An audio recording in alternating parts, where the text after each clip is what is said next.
হঠাৎ করেই ঢাকা ৮ নাসিরউদ্দিন পাটোয়ারির আসনের ভোট গণনা বন্ধ হয়ে গেছে।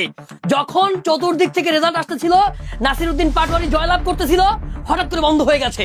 ইতোমধ্যে মির্জা আব্বাসের ভাগিনা সে পুলিং এজেন্টকে, পুলিং অফিসারকে ভোট কাটার জন্য কিভাবে হচ্ছে ভোট কারচুপি করবে। সকল বাতিল ভোট, আবারও বলতেছি, সকল বাতিল ভোট কিন্তু প্রিসাইডিং অফিসারকে চ্যালেঞ্জ করে এগুলো গণনা করতে হবে। এগুলা কিন্তু খামখেয়ালি করলে হবে না।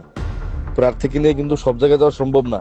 একটা কেন্দ্রে আসছি মিলেনিয়ামে, সব জায়গায় যাওয়া সম্ভব না। হয়তো উনি আরো দু একটা জায়গায় যেতে পারবে, কিন্তু আপনারা নিজ দায়িত্বে পোলিং এজেন্টদের সাথে কথা বলে প্রিসাইডিং অফিসারকে বলেন, চ্যালেঞ্জ করেন যে রিটার্নিং কর্মকর্তার সাথে কথা হয়েছে, সে বলছে এই ভোটগুলো কাউন্ট হবে, সাদা জায়গায় যে ভোটগুলো পড়ছে এগুলো ধানের শীষের পক্ষে কাউন্ট হবে। এগুলো জোর দিয়ে বলা লাগবে। জিনিসটা কিন্তু খামখেয়ালি করলে আমরা আমাদের সবার লস, আপনারও লস, আমারও লস। আমি মামাকে নিয়ে আসার চেষ্টা করতেছি কয়েকটা কেন্দ্রে, না পারলে প্লিজ আপনারা নিজ দায়িত্বে কাজটা করেন। ইলেকশন ম্যানিপুলেট করে নির্বাচন, সেই ভোট কিভাবে জালিয়াতি করবে এবং রেজাল্টকে ম্যানিপুলেট করবে তার সমস্ত নীল নকশা তিনি ভিডিওতে প্রকাশ করছে।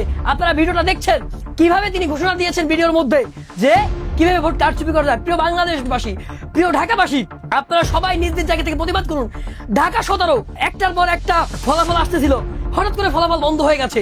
মিডিয়াগুলো, বিশেষ করে সোশ্যাল মিডিয়াতে, অনলাইনে, যেখানে একটার পরে একটা জামাত এনসিপি 11 দলীয় জোট জয়লাভ করছে, সেখানে ফেসবুকের বা সোশ্যাল মিডিয়া বাদ দিয়ে মূলধারার মিডিয়াগুলোতে সম্পূর্ণ নাই হয়ে গেছে 11 দলীয় জোট। প্রিয় বাংলাদেশ, প্রতিবাদ করুন, এখনো সময় আছে, প্রতিবাদ করুন। জুলাইতে আমরা মিডিয়া ছাড়া লড়াই করছি, এখনো এই নির্বাচনে আমাদেরকে মিডিয়া ছাড়া লড়াই করতে হবে। শেষ সময় এসে হাত পা ছাড়া যাবে না। বিভিন্ন কেন্দ্রে ভোট যে জালিয়াতি করার চেষ্টা সারাদিন করা হয়েছে, সারাদিন জালিয়াতি করছে। এই মুহূর্তে, শেষ মুহূর্তে আইসা যখন জালিয়াতি করার পর নির্বাচনে পরাজয় দেখছে, তখন তারা সেই ভোটের রেজাল্টকে, ফলাফলকে বিঘ্নিত করার চেষ্টা করছে। আপনারা ঢাকা গাজীপুরের একটা আসনে সেখানে ফলাফল দেওয়া হয়েছে, পরবর্তীতে সেই ফলাফল ঘুরে দেওয়া হয়েছে। সেই জায়গায় দাঁড়িয়ে প্রতিবাদ করুন। প্রত্যেকে ভিডিওটি শেয়ার করে দিবেন এবং লাইক দিয়ে এই পেজটি ফলো করবেন। আমরা লড়াইয়ের ময়দান ছাড়বো না, ইনশাআল্লাহ।